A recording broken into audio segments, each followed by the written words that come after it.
Hi everyone, কেমন আছো সবাই? আশা করছি সবাই ভালো আছো, এমনকি আমিও খুব ভালো আছি। নতুন একটা ভিডিও নিয়ে চলে এসেছি। আজকে বৃহস্পতিবারের সকালে পুজো দিতে বসে গেছি। আজকে সকাল থেকে কোনো কাজগুলি ঠিকঠাকই হচ্ছিল না। আজকে পুজো দিতে বসে সিংহাসনটা ভালো করে গুছাতে পারিনি। তাও তোমরা বলো কেমন হয়েছে আমার সিংহাসনটা গোছানো। আজকে সকালবেলা বিছনাটাও তুলতে পারিনি, বিছনা তুলতেও অনেক বেলা হয়ে গেছিলো। তখন 11:30 বেজে গেছে। আর মাও বাড়িতে ছিল না, কি আর বলবো। তখন মা বাজারে গেছিলো, বাজার করতে গেছিলো।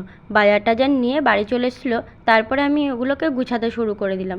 ওগুলো প্যাকেট করে ফ্রিজে রাখবো, তাই বাইরে রাখলে না কেমন যেন শুকিয়ে যায়, এর জন্য ফ্রিজে রেখে দিই। ফ্রিজে রাখলে তাও ঠিকঠাক থাকে। আর পাশে বসে মা সবজি কেটে দিচ্ছিল। তারপরে মাকে বললাম, দাও মাছটা আমি ভেজে দিই। মাছ ভাজতে গিয়ে তেল তো গরম হয়েছে, গরম হওয়ার পরে মাছটা দেওয়ার পরে উল্টাতে গিয়ে কি সমস্যা হচ্ছিল, একটা মাছ তো সাইড দিয়ে ভেঙেও গেছিলো। তারপরে মাছ ভাজার পরে আলুটা ভেজে নিচ্ছিলাম। আলুটা ভাজা হয়ে যাওয়ার পরে মশলাটা দিয়ে দিয়েছিলাম। মশলাটা অনেকক্ষণ ধরে কষানোর পরে তারপরে জল দিয়ে দিলাম।